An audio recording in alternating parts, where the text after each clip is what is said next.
Olá, bem-vindos a mais uma viagem na história. A nossa jornada de hoje nos leva a um momento pós-Segunda Guerra decisivo.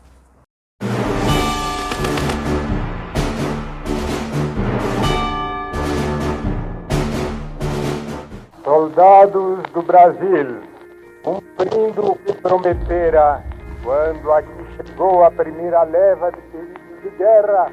Esta é a voz do presidente Getúlio Vargas, celebrando a chegada dos nossos pracinhas ao final da Segunda Guerra Mundial. Este é um momento polêmico, embora valoroso, pois os nossos pracinhas pouco receberam além dessas palavras.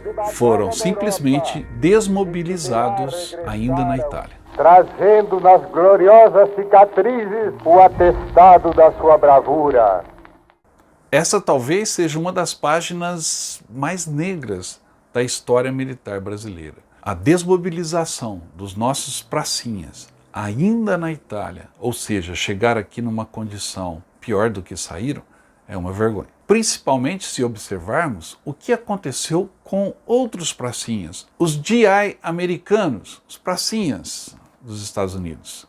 Milhões e milhões de homens e mulheres que foram mobilizados por conta da Segunda Guerra Mundial. Vamos ver o que aconteceu com eles. Assinado pelo presidente Franklin Delano Roosevelt em 22 de junho de 1944, o ato conhecido como GI Bill forneceu aos veteranos da Segunda Guerra Mundial fundos para educação universitária, seguro-desemprego e moradia. Dessa forma, colocou o ensino superior ao alcance de milhões de veteranos da Segunda Guerra Mundial e dos conflitos militares em que os americanos se envolveram posteriormente. Este foi considerado o último ato do New Deal, o plano de reforma econômica dos Estados Unidos que salvou o país da Grande Depressão. Oficialmente, o GI Bill era o Servicemen's Readjustment Act de 1944. E sobre ele havia uma esperança de evitar uma recaída econômica após o final da Segunda Guerra Mundial. Roosevelt queria particularmente evitar uma repetição da Bonus March de 1932, quando 20 mil veteranos desempregados da Primeira Guerra Mundial e suas famílias se reuniram em protesto em Washington.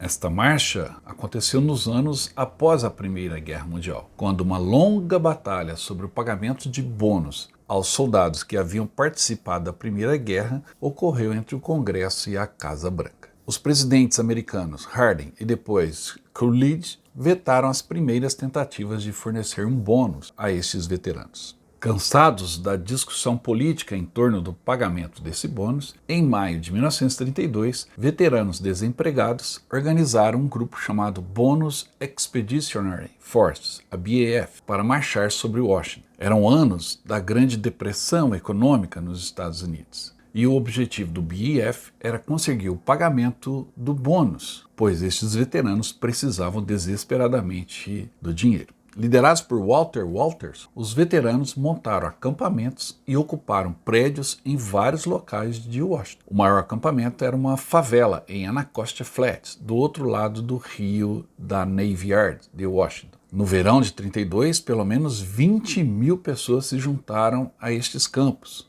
Muitos foram acompanhados por suas famílias, mas estes acampamentos atraíam um elemento indesejável, como afirmou o presidente de então, Hoover, que disse que a marcha foi amplamente organizada e promovida pelos comunistas e incluiu um grande número de bandidos e ex-presidiários empenhados em levantar um distúrbio público. Usando restos de madeira e outros materiais recuperados, os manifestantes construíram um vasto campo de barracos bem em frente ao Capitólio, preparados para um cerco ao Congresso americano.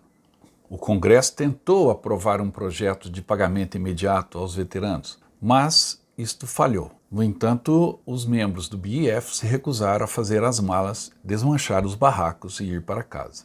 Em vez disso, eles continuaram sua ocupação dos Anacostia Flats. Em 28 de julho, o procurador-geral americano William Mitchell ordenou que a polícia de Washington removesse os manifestantes da propriedade do governo. Quando a polícia chegou para removê-los, um tumulto eclodiu e a polícia atirou e matou 2 manifestantes. Depois disso, o Exército e a Guarda Nacional foram chamados para restaurarem a ordem. O general Douglas MacArthur liderou as tropas do exército ao lado de seu ajudante, o Major Dwight Eisenhower, e um comandante de tanque que ficaria famoso, o Major George Patton.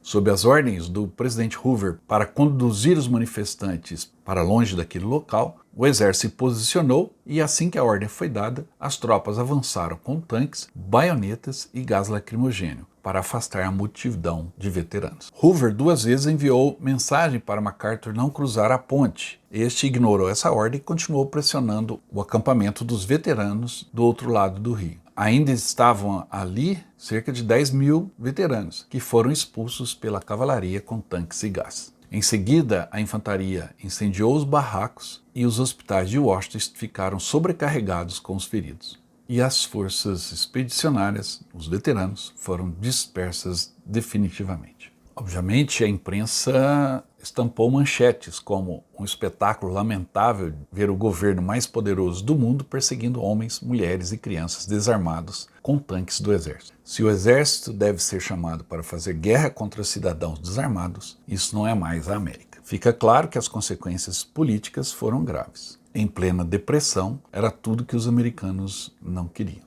Hoje o local onde tudo ocorreu, na Costa Flats, servem como um local de lazer para a população de Washington. Mas os acontecimentos de 1932 impactaram na memória americana e influenciaram Roosevelt a criar uma lei de veteranos quando eclodiu a Segunda Guerra Mundial. A criação e promulgação de uma lei que favorecia ou pelo menos amparava os pracinhas americanos que voltavam da Segunda Guerra Mundial foi decisiva no futuro da nação americana.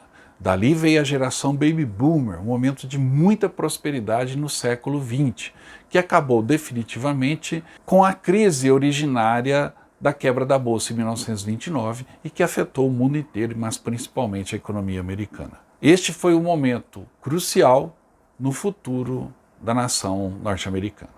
Enquanto a Segunda Guerra Mundial ainda estava sendo travada, o Departamento do Trabalho estimou que após a guerra, 15 milhões de homens e mulheres que serviram nas Forças Armadas estariam desempregados. Para reduzir a possibilidade de depressão pós-guerra provocada pelo desemprego, o National Resource Planning Board, uma agência da Casa Branca, estudou as necessidades de mão de obra do pós-guerra já em 1942 e em junho de 1943 recomendou uma série de programas para educação e treinamento. A Legião Americana projetou as principais características do que se tornou o Ato de Reajuste do Militar, ou seja, o GI Bills, e o apresentou ao Congresso. O projeto de lei foi aprovado por unanimidade no Congresso na primavera de 1944 e o presidente Franklin Delano Roosevelt sancionou a lei em 22 de junho, poucos dias após a invasão da Normandia no dia D. A lei foi chamada de Declaração dos Direitos do GI, do Pracinha, pois oferecia ajuda federal para ajudar os veteranos de guerra a se ajustarem à vida civil, principalmente na compra de casas, educação e equipamentos para pequenas empresas, além de serviços de aconselhamento para estes veteranos continuarem seus estudos na escola ou faculdade. Nos 7 anos seguintes, aproximadamente 8 milhões de veteranos receberam benefícios educacionais. Aproximada 2 milhões e 300 mil frequentaram faculdades e universidades, 3 milhões e meio receberam treinamento escolar e mais 3 milhões receberam treinamento profissional. O número de diplomas concedidos por faculdades e universidades americanas mais que dobrou entre 1940 e 1950.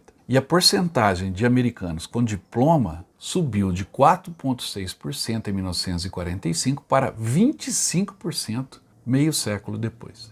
Ao dar aos veteranos dinheiro para mensalidades, despesas de subsistência, livros, suprimentos e equipamentos, o GI Bill efetivamente transformou o ensino superior nos Estados Unidos. Antes da guerra, a faculdade era uma opção para apenas 10 a 15% dos jovens americanos, e os campos universitários tornaram-se conhecidos como um paraíso para as classes mais privilegiadas. Em 1947, em contraste com estes números, os veteranos representavam metade das matrículas nas faculdades do país. 3 anos depois, quase 500 mil americanos se formaram na faculdade, em comparação com 160 mil em 1939. À medida em que as instituições educacionais abriam suas portas para esse novo grupo de alunos, salas de aulas superlotadas levaram a uma ampla melhoria em instalações universitárias e do corpo docente. Uma série de novos cursos vocacionais foram desenvolvidos em todo o país, incluindo treinamento avançado em educação, agricultura, comércio, mineração e pesca, habilidades que antes eram ensinadas apenas informalmente. O GI Bill tornou-se uma das principais forças que impulsionaram uma expansão econômica na América, que durou 30 anos após a Segunda Guerra Mundial. Apenas 20% do dinheiro reservado para o seguro-desemprego foi distribuído, já que a maioria dos veteranos encontrou emprego ou cursou o ensino superior. Os empréstimos imobiliários a juros baixos permitiram que milhões de famílias americanas saíssem dos centros urbanos e comprassem ou construíssem casas fora da cidade, mudando a cara dos subúrbios. Ao longo de 50 anos, o impacto do GI Bill foi enorme, com 20 milhões de veteranos e dependentes usando os benefícios educacionais e 14 milhões de empréstimos imobiliários garantidos. Entre os milhões de americanos que aproveitaram o projeto de lei estão os veteranos da Segunda Guerra e ex-presidentes americanos, como George H.W. Bush e Gerald Ford, o ex-vice-presidente Al Gore e artistas como Johnny Cash, Paul Newman e Clint Eastwood. Porém, nem todos os veteranos puderam aproveitar os benefícios do GI Bill. Os veteranos negros muitas vezes não conseguiam obter empréstimos bancários para hipotecas em bairros negros e enfrentavam preconceito e discriminação que os excluíam de comprar casas em bairros suburbanos habitados pelos brancos. Mas o fato é que os veteranos foram responsáveis pela compra de 20% de todas as novas casas construídas após a guerra. Os resultados se espalharam pelo resto da economia do país. Não haveria nova depressão, apenas prosperidade sem paralelo para uma geração, os baby boomers. O GI Bill foi prorrogado várias vezes. Quase 2,5 milhões de veteranos participaram do programa durante a Guerra da Coreia e mais de 8 milhões de veteranos se apoiaram no GI Bill durante a era da Guerra do Vietnã. Como eu disse anteriormente, este foi um momento crucial para a nação americana.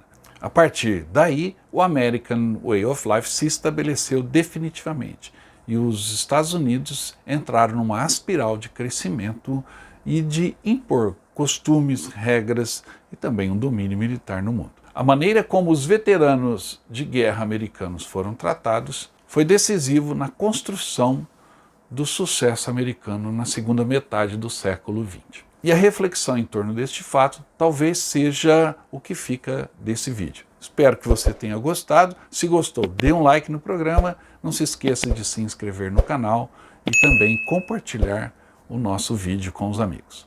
Até mais!